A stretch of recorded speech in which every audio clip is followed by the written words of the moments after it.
us. Thank you all. So introduce yourself to the good people, please. Sure, I'll go first. My name is Nuera Nyota. I am currently a rising senior, which is hard to believe, at NC State University.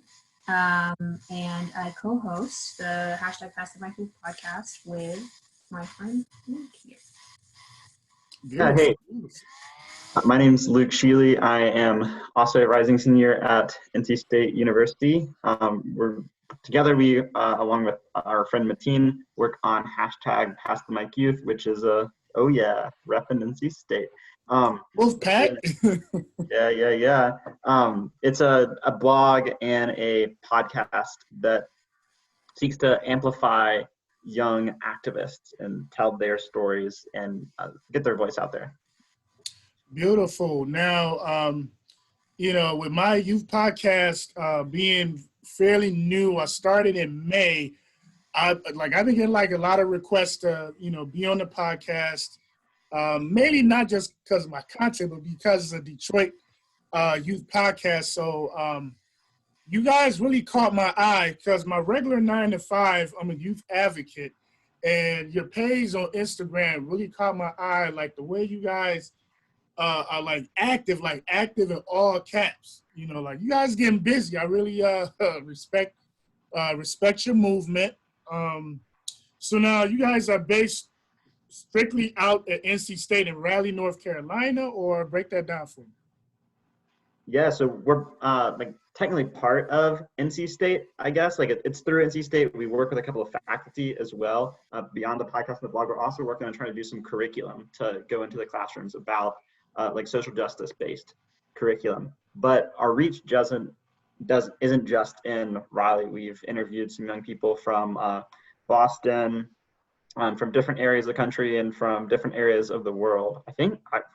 For whatever reason, we've interviewed 3 or 4 people from Boston though. Really? You guys, I see your movement is going. You already got over 1,000 followers. Now, Nyarira, is your name West African? I know I said your name wrong. Is your name originally West African? That was a pretty good pronunciation, actually. No, it's East African. I'm from Kenya. Say it again? It's East African. I'm Kenyan. Oh, Kenyan. Okay. I'm originally from Ghana on the west side, West Africa. On my podcast, I had a young lady from Kenya. She owns her own sports marketing firm out in Kenya. She's like a former Kenyan pro ball player. She opened my eyes to a whole lot of sports marketing that just blew my mind. So shout outs to Kenya. Yep. Yeah, always shout out to Kenya. So now with you two, being part of a large movement, in our current climate now, with the protests going on, what can you say have stood out so far as your reaction with people around you? We'll start with you, Luke. Sure. When you say people around me, do you mean people that we've talked to on the podcast or in my personal life? People in your personal life, and then also people in the podcast. Yeah. Definitely a lot of things. Certainly hard to put all of that into a short 2 or 3 minute thing, but definitely a lot of outrage, definitely a lot of people wanting change for sure in my personal life. And something that we really try to focus on in the podcast is personal experience and personal story. So we try to use the podcast as a way to tell for other people to tell their own stories and for it to be a platform for them. And I think that a lot of this outrage that we are seeing is because others aren't understanding the stories of people living in the US and what their experience is like. And so we're hoping that some of the conversations that we're hosting the platform, some of the other initiatives that we're trying to do. Like we recently did a art activism campaign with the theme of liberation, is to try to uplift those stories, get people talking about those stories, and get those stories into people's discussions and minds. Okay, that's that art activism challenge where people had to submit original art pieces, correct? Yes, yeah. Okay.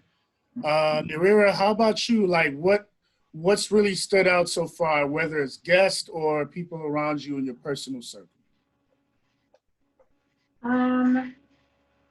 I think as far as personally, I have definitely different circles. I think now that I'm primarily at home and like interacting more with people like closer to me and not on campus. On campus, I think my bubble is a little bit more liberal and a little bit more, I guess, handpicked.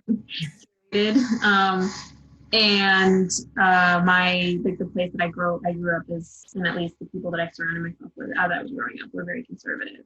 And so it's just a range of different reactions to the protest, different opinions about whether people should even be protesting, and then different ways that people are choosing to express themselves, especially on social media, which is pretty much the only way that a lot of people are interacting with other people, especially now during quarantine or during the COVID. So it's definitely been interesting seeing the range of reactions and range of posts, I guess. And it definitely feels good to be able to respond with a platform like Pass the Mic, like being able to have this platform to educate and sort of direct people's attention to activists and people who, you know, this movement may be new to a lot of people, I think, is maybe what we're seeing is why the reaction is so big is people maybe didn't know as much about specifically police brutality, but, you know, other things as well. And they're being educated for the first time, but there are activists who have been working on this for a very long time and for a lot of their life's work. And so it's good to be able to have a platform to direct people towards, you know, organizations, people, activists, young people who are experts, so to speak, on the topic. So Yes. You know, in addition to you guys providing a platform, it's also a way for just a casual youth that, you know, came across your page to get access to resources or to get ideas. So with the young people that I work with, when we do like community forums and youth focus groups, we get youth that actually belong to like other youth programs, and they don't even have like resources to, you know, certain issues like activism, and we're kind of surprised, like, oh, but you are under like a youth organization. What do you mean you don't have access to, you know, activism, getting involved? So for a youth that's nowhere near NC State, not even near Duke, a youth that's not in college right now that wants to get active in their community, what advice would you guys have as far as them getting started? We'll start with you, Luke. Yeah, I would definitely just advise them to ask questions about sort of, I guess, their local community in terms of like what issues do they see around them, but even more importantly, like what issues do they see are people trying to actively solve? And I think that can lead them down an entire path of being involved in their community, meeting new people, getting to know about new resources. I think that social media can definitely be a very great tool as long as you are certainly like aware of who you are reaching out to and everything, and making sure that's a verified organization. I also think talking to other young people, asking them what do they care about, is another great way of becoming involved. Okay. How about you, Narira? yeah, I mean, that's great advice. Asking questions is really good. I think getting involved at the local level is also really important. I think maybe when people first hear about activism, the big names are sort of on the global, national scale, and so it can be a little intimidating.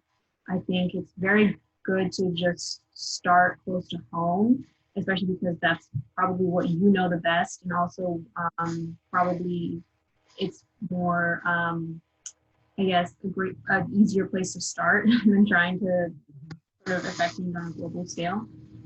So, get interested in your community, get interested in the issues that your community faces, and the ways that you can help, and figure out, your local officials, what do they stand for, what are the problems that people have with them, and those kinds of things. And obviously those skills are going to be useful if you decide to, take it to a different level. I think that's probably a good place for people to start.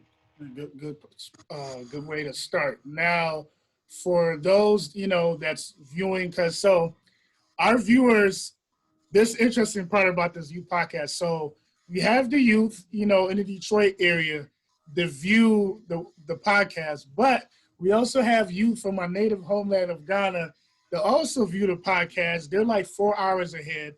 Then we have the youth that connected with me through a virtual basketball clinic out in Nairobi, Kenya, out of South Sudan, and out in Kampala, Uganda. They're like 7 hours ahead.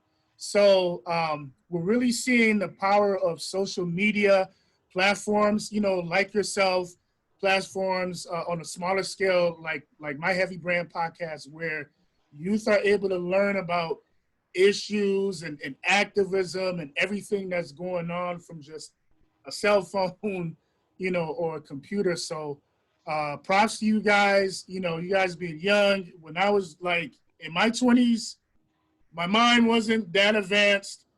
I blew my scholarship in college. I joined the Marine Corps.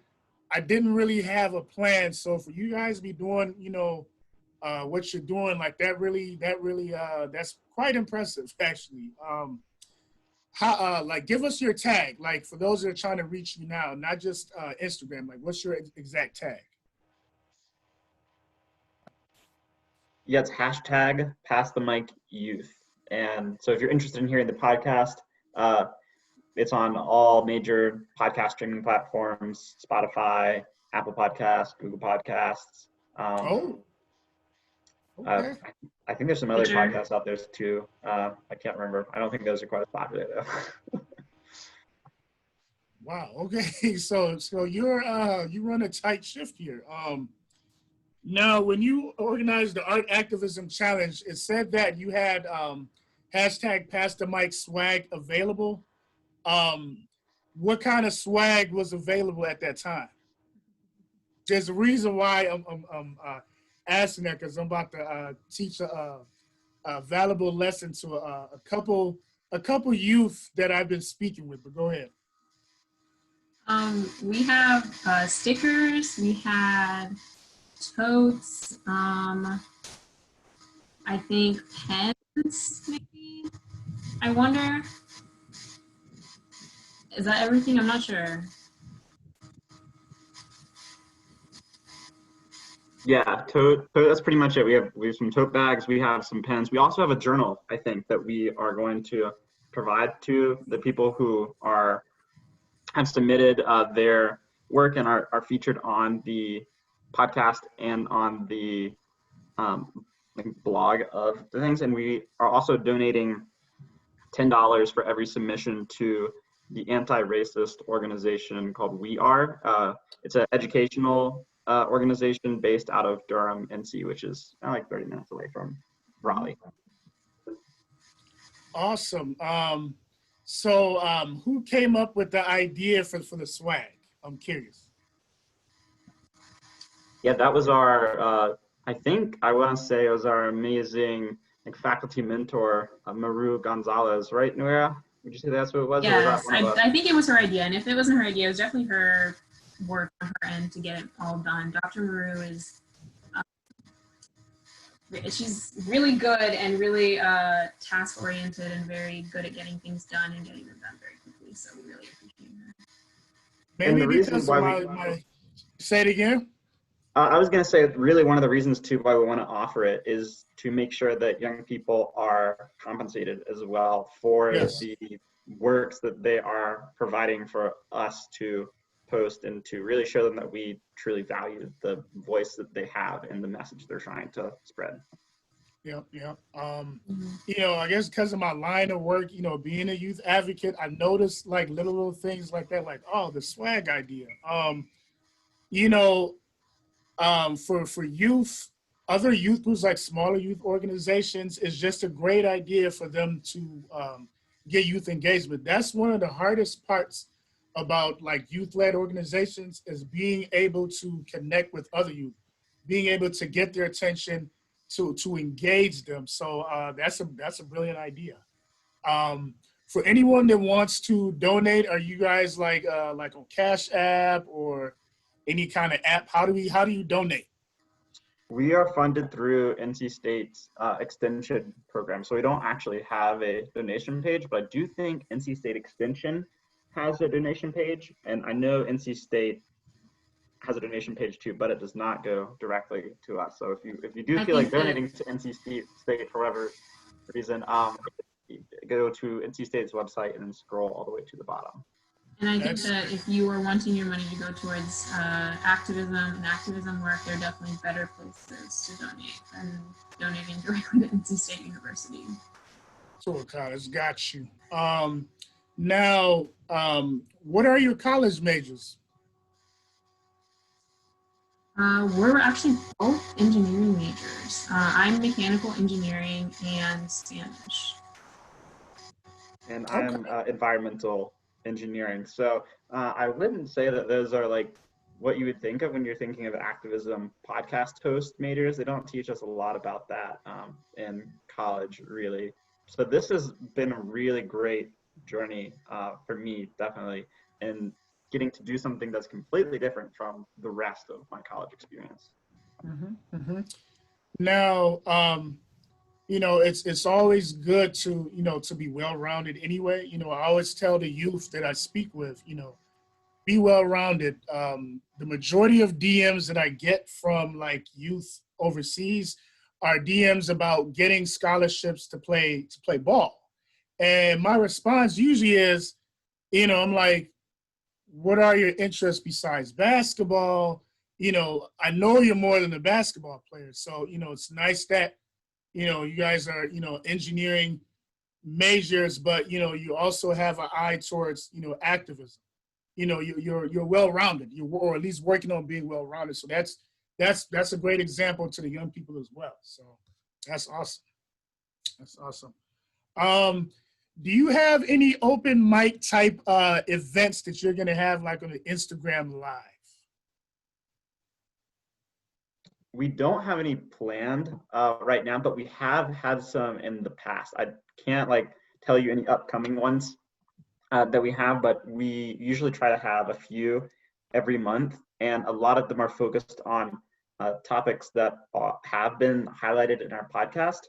Okay. But this will be more of like a Q&A with one of the young activists. And so before we do all of these, we have a place for people in our story to ask them questions like, what would you like to know from this person? And we also tend to do a lot of question and answers with audience members during the Instagram lives themselves. Okay. And Narira, now your platform is typically, so you have like a podcast app and then you also have Instagram Live, correct? As far as your episodes. As far as our as where we upload our episodes to? Yes. Yeah, we upload all our episodes strictly to podcast apps. I don't think we don't have anything uploaded as far as like Instagram lives or whatever the videos are that are longer than a minute. We haven't explored uploading full episodes to Instagram yet or anything like that. Okay. Well, I'm glad, you guys took the time out of your schedules to come on my podcast. Anything, that you guys, I'm definitely gonna, put the word out here on my side of the map, and please continue to do the work that you're doing. It's just impressive what you guys are doing so early on like this. So want to give a shout out to pass the mic youth. Just want to give you guys a shout out one more time. Thank you for coming on the show, guys. Yeah, thank you, Gerard. Yeah. I appreciate it. Take care, Yeah, y'all. have a good- Thank Yeah. you.